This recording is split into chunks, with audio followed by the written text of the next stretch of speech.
Bom, então vamos ver o nosso curso de apelação.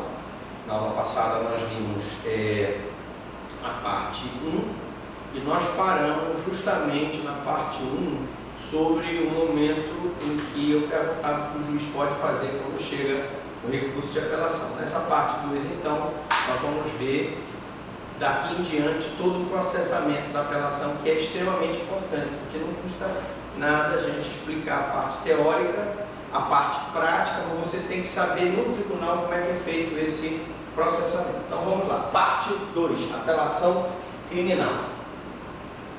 Vamos começar então, o que o juiz deve fazer quando ele recebe a apelação, né? Então nós temos, se verificar que estão as razões desacompanhadas de razões, a apelação desacompanhada das razões, o juiz deve determinar que o apelante arrazoe o apelo no prazo de 8 dias.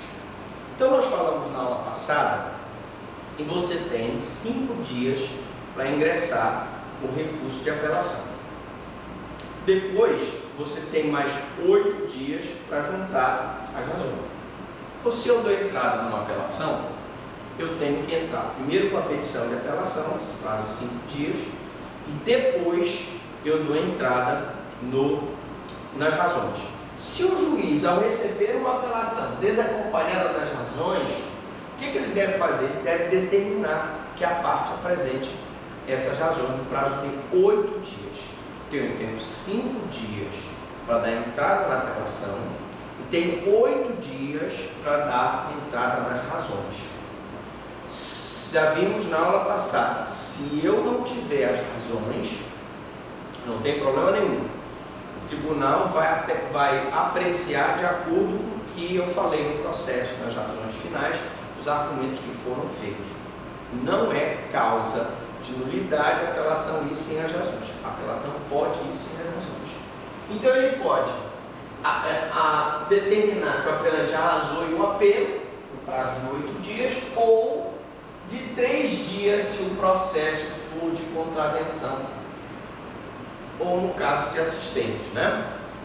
Nós vimos também na aula passada que temos um prazo especial quando se tratar de uma contravenção penal, né?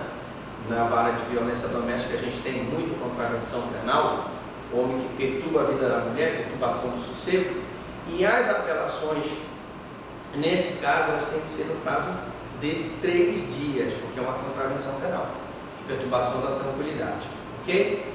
A assistência da acusação também tem 3 dias, tá? E o prazo da assistência, ele flui terminado o prazo do Ministério Público. Bom, então preste atenção, eles não são concomitantes. O prazo do Ministério Público, eu tenho, por exemplo, 8 dias para juntar as razões, a defesa tem os 8 dias para contrazoar. Se tiver assistência de acusação depois do Ministério Público, terminado o prazo, o Ministério Público não recorreu, começa a contar o prazo da assistência de acusação para recorrer. Então não é concomitante ao Ministério Público. Se o Ministério Público não recorre, o prazo da assistência começa quando termina o prazo do Ministério Público, ok? Bom, número 2, estando a apelação acompanhada de razões, aí já é uma outra história, né? Será intimado o apelado para oferecer as contrarrazões no mesmo prazo de 8 dias ou de 3 dias. Primeiro, questão do contraditório. Se o apelante juntou no prazo de 8 dias as contrarrazões de apelação, evidentemente eu vou ter pelo contraditório, pela ampla defesa, obrigatoriamente tem que dar oportunidade para que o apelado junte também no prazo de 8 dias as razões dele. Esse prazo será de 3 dias, como nós estamos vendo aqui, se nós tivermos um caso de contravenção penal. E aí eu posso ter vias de fato, posso ter perturbação do sossego, que são contravenções penais, o prazo será de 3 dias, tá? Lembrando também nós vimos na aula 1 de apelação, que o prazo da apelação no juizado especial é de 10 dias, tá? 10 dias. Não existe recurso em sentido estrito no juizado especial. Então, tanto de decisões interlocutórias quanto de sentença no juizado especial, eu uso a apelação. Essa apelação do juizado especial, ao contrário dessa apelação aqui, ela vai para uma turma recursal, formada por 3 juízes. Essa apelação aqui, ela vai para o Tribunal de Justiça, para uma Câmara, cível ou criminal, se o recurso for cível ou criminal, tá bom? Então vamos recapitular. Juizado especial, 10 dias, vai para uma turma recursal. Apelação, 5 dias, vai para o Tribunal de Justiça. Se a ação penal for movida pela parte ofendida, no caso de uma ação penal privada subsidiária, o MP terá vista dos autos pelo mesmo lapso temporal, artigo 600, parágrafo, ajeitei, por favor, parágrafo 2º, né, do CPP. Então prestem muita atenção. Pode acontecer que o Ministério Público não ajuize a ação. Então, se ele não ajuizar a ação penal, a parte, né, tem o direito de entrar com o que nós chamamos de ação penal privada subsidiária. Mesmo quando a parte querelante entra com a ação penal subsidiária, tá? O Ministério Público tem o direito de se manifestar no processo. Aí ele não está como dominus litis, o legítimo dono da lei. Ele está como custos legis, ele vai funcionar, atenção, ele vai funcionar como fiscal da lei, naquelas apelações em que eu tive uma ação penal promovida por um particular, ou seja, uma ação penal privada subsidiária, ok? Da pública. Bom, vamos então para o item 4. Quando forem 2 ou mais os apelantes ou apelados, os prazos serão comuns, salvo para a MP e para a Defensoria Pública. O que significa prazos comuns? Tem um A, B e C, são réu. Prazo de 5 dias para o A, B e C apelar são comuns. O A apelou em 5 dias dentro do prazo, ok. O B apelou em 5 dias dentro do prazo, ok. Se o C apelar fora do prazo, o recurso dele é intempestivo. Porque se a sentença, quando foi prolatada, vamos supor que fosse prolatada em audiência, os 3 estavam presentes, os 3 tomaram ciência no mesmo dia, os 3 têm o mesmo tempo para apelar. Não é assim, eu tenho 5 dias para esse, depois sucessivamente 5 dias para aquele, depois sucessivamente 5 dias para esse. Não. Os 3 têm 5 dias para apelar. Se foi dia 1º, começa a contar dia 2, 3, 4, 5, 6. Se até o dia 6 do mês eles não apelarem, o recurso é intempestivo para quem não apelou. Quando eu falo que para o MP e para a Defensoria é diferente, é porque, gente, para o Ministério Público e para a Defensoria Pública, existe a necessidade de intimação pessoal. Enquanto que para a parte, basta que eu publique no Diário Oficial, para a Defensoria e para o MP, eu tenho que levar os autos lá para que o Ministério Público coloque a sua ciência. Tem que levar os autos para a Defensoria para que a Defensoria Pública coloque a sua ciência. E daquela ciência é que começa o prazo para recorrer. Tá bom? Bom, item 5. Encerrados os prazos para oferecimento de razões, os autos serão remetidos à instância superior com as razões ou sem elas. Então prestem bem atenção. O que eu falei no início da aula. O que anula o processo é que se o juiz não der o prazo de 8 dias, intimar a parte para a parte em 8 dias, juntar as razões. Se ele intima a parte e a parte em 8 dias não junta as razões, o que acontece? Vai a apelação sem as razões. Então, o que anula o processo, repito, não é a falta de razões. O que anula o processo é a falta de intimação da parte para a juntada das razões. Tá? no prazo de 5 dias, né, salvo nas jurisdições que forem sede do tribunal, onde subirão em 30 dias. Aqui, para vocês terem uma ideia do que eu estou falando, é o seguinte: se eu tenho uma cidade da região metropolitana de Belém, por exemplo, um recurso que foi interposto em Ananindeua, em Marituba, em Benevite, tá? Esse recurso obrigatoriamente tem que chegar em 5 dias no tribunal. Mas, se eu tiver um recurso interposto em Santarém, se eu tiver um recurso interposto em Marabá, se eu tiver um recurso interposto em Itaituba, olha a distância para Belém. Então, como ele é mais distante, um recurso interposto lá em Itaituba, até que ele chegue em Belém, no Tribunal de Justiça, a lei dá 30 dias. Então, sendo jurisdição que forem perto da sede do tribunal, 5 dias. Sendo comarcas que ficam distantes do tribunal, 30 dias. Parece uma coisa lógica, né? Você dá a entrada aqui num recurso em Santa Isabel, é rapidinho, que ele está aqui em Belém, mas se você está dando um recurso em Conceição do Araguaia, provavelmente ele vai demorar muito mais. Bom, e 6, havendo mais de um réu e não tendo sido todos julgados ou não havendo todos apelado da sentença, caberá ao apelante o ônus de arcar com as despesas correspondentes. Claro, se aquele réu que apelou é o que vai pagar as custas processuais. Lógico, quem não apelou não paga. Aí você vai dizer: poxa, professor, mas o senhor falou do efeito extensivo. Aquele que apelou, aquele que pagou as custas, de repente o recurso dele, se não se basear em circunstâncias estritamente pessoais, pode beneficiar o outro que não apelou, que não pagou as custas. É injusto, mas é verdade.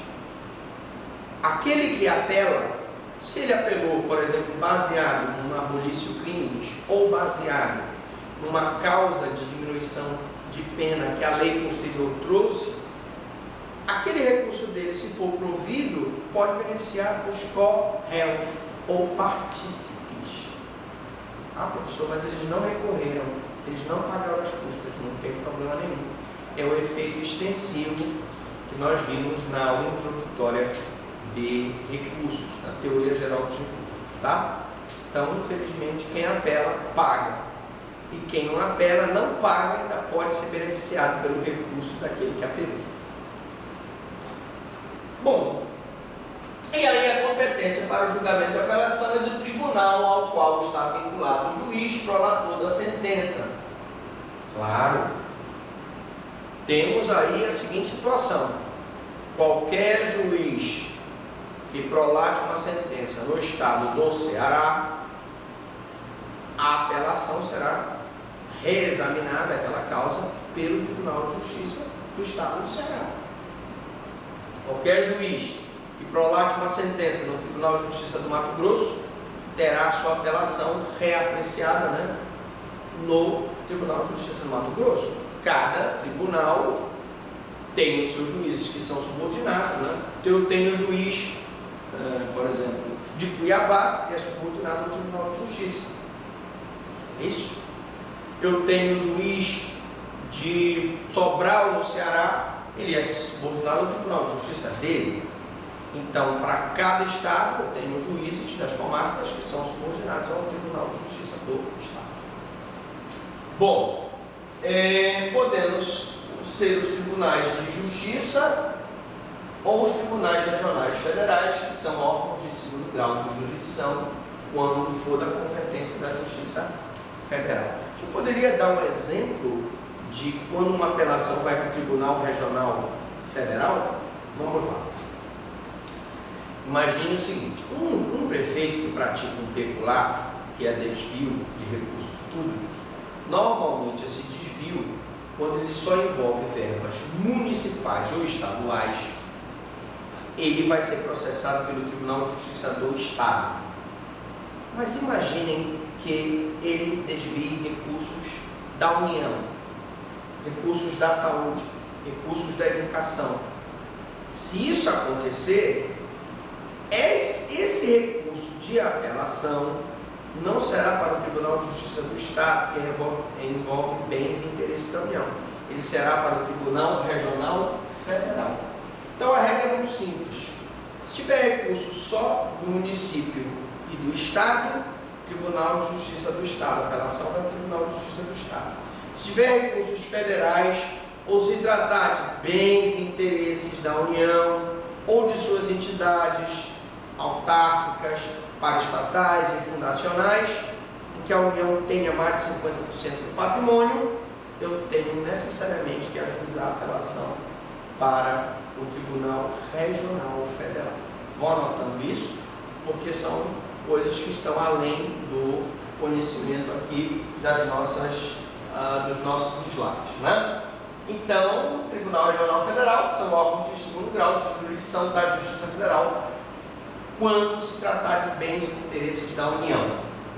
Quando o juiz de direito estadual estiver no exercício de judicatura federal, a apelação será endereçada ao Tribunal Regional Federal competente.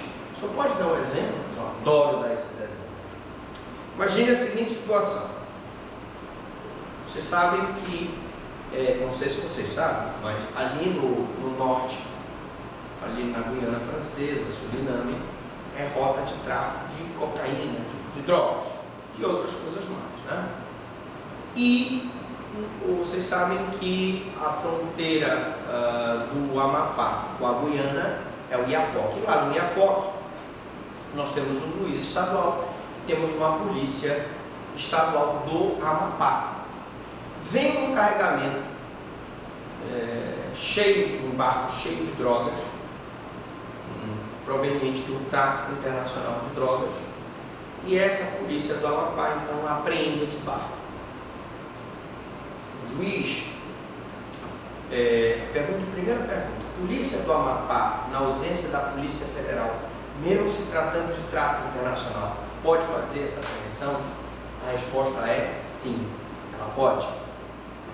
Tá. Aí a Polícia Estadual faz um inquérito de tráfico. O promotor de Justiça Estadual do Amapá oferece a denúncia. Pergunta: pode ele oferecer a denúncia se não tiver Ministério Público Federal ou os procuradores da República no Iapoque? Pode.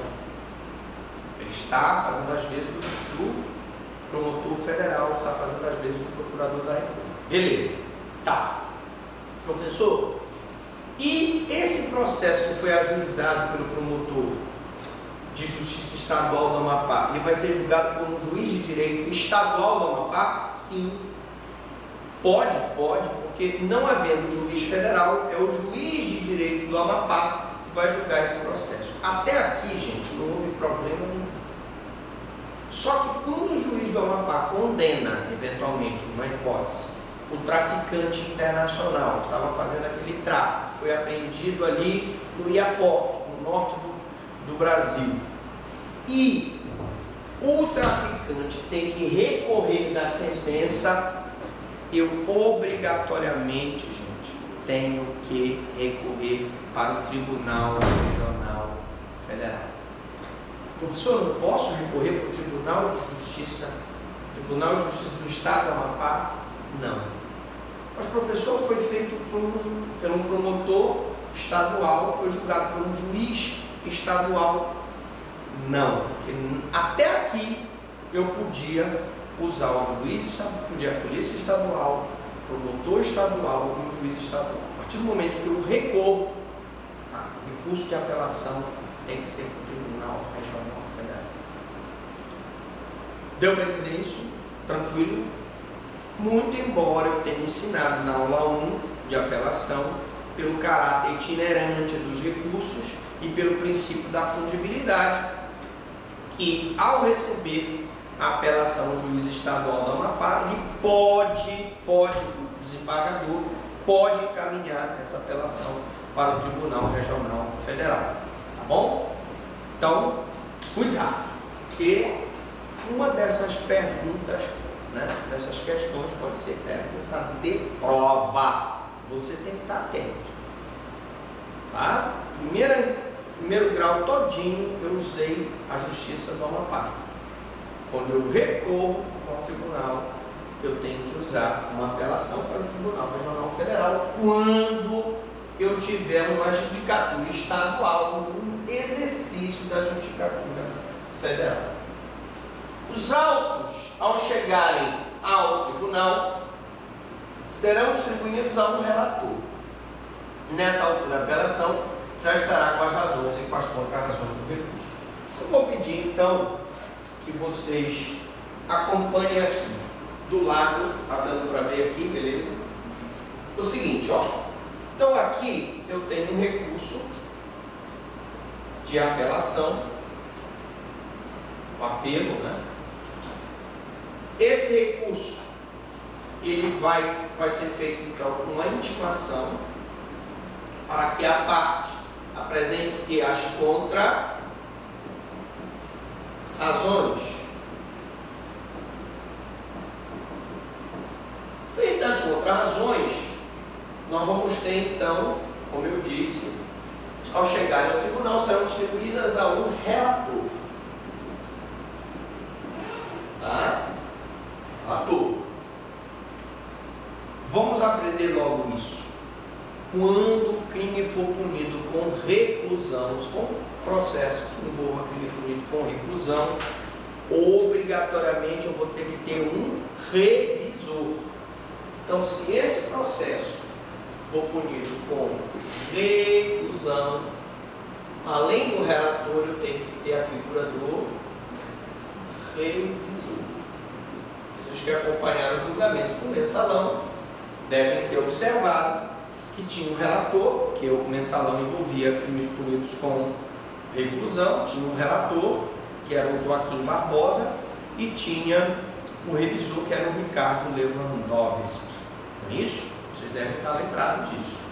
Por que, professor, tinha um relator e um revisor?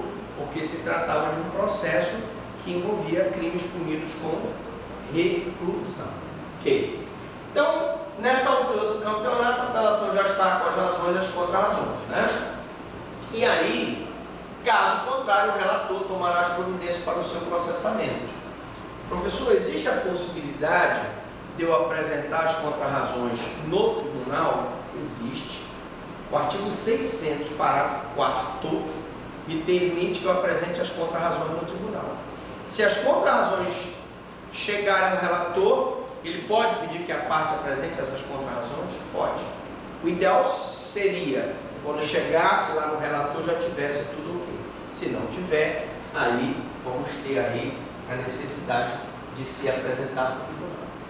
Em matéria criminal, não deve aplicar o seu desentranhamento sem embargo de poder ser considerado esse fato para fim de apreciação de matéria que careceria de alegação oportuna. Senhores, se ele não apresentar, mesmo que ele não apresente as contrarrazões, se eu tiver alguma matéria, como por exemplo uma nulidade absoluta, nós já vimos que o tribunal não está impedido de apreciar. Se tiver uma litispendência, uma coisa julgada, o tribunal não está impedido de apreciar.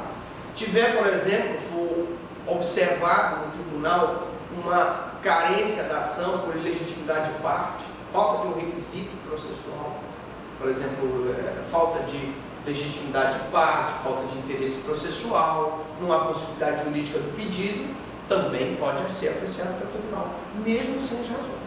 Tá? Na segunda instância, o MP terá vista dos autos para aparecer. Então, gente, aqui eu tenho a figura do MP. O MP aqui, gente, ele funciona como custos legis. Ele está fiscalizando a regularidade do recurso. E quem funciona aqui como MP no tribunal é um procurador de justiça. Tá? No tribunal funciona um procurador de justiça. Tá? Então o MP terá vista dos autos para aparecer no prazo de 5 dias. Vamos colocar aqui o prazo dele, 5 dias, tá certo? Para que ele possa se manifestar. Beleza? Salvo, se for o caso, sentença em processo de contravenção de habeas corpus. Se for contravenção habeas corpus, né? nós vamos ter contravenção 3 dias, nós já vimos aí, né? 3 dias. O prazo é de 5 dias, prazo normal, prazo de contravenção, prazo de 3 dias. Tá? Podendo opinar pelo conhecimento, não conhecimento, provimento ou não provimento da apelação.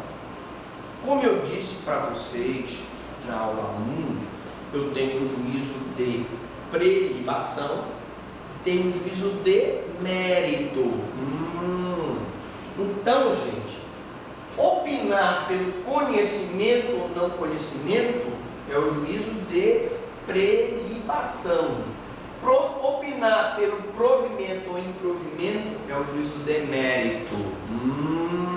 Vamos repetir, porque isso é importante. Opinar pelo conhecimento ou não conhecimento é o juízo de prelibação. Opinar pelo provimento ou improvimento é o juízo de mérito. Então, o promotor, ele opina, ele se manifesta sobre o que ele acha daquela apelação. Se aquela apelação deve ser conhecida, que passou pelo juízo de prelibação, e se deve se dar provimento àquela apelação, que é o juízo de mérito. Tá bom? Bom, feita aí a manifestação do MP, é possível a determinação de diligência no tribunal, professor Franklin? Sim. Eu posso determinar a realização de diligências? Posso. Por exemplo, toma-se conhecimento que o réu está sendo processado, já foi condenado por outro crime. Se junta aí uma certidão de antecedentes criminais, plenamente possível. Tranquilamente. Tá? Se tem conhecimento que o réu entrou com uma apelação no mesmo sentido no outro tribunal, manda-se requisitar para saber se há uma litispendência. Pode se requisitar? Pode. Então, diligências podem ser feitas.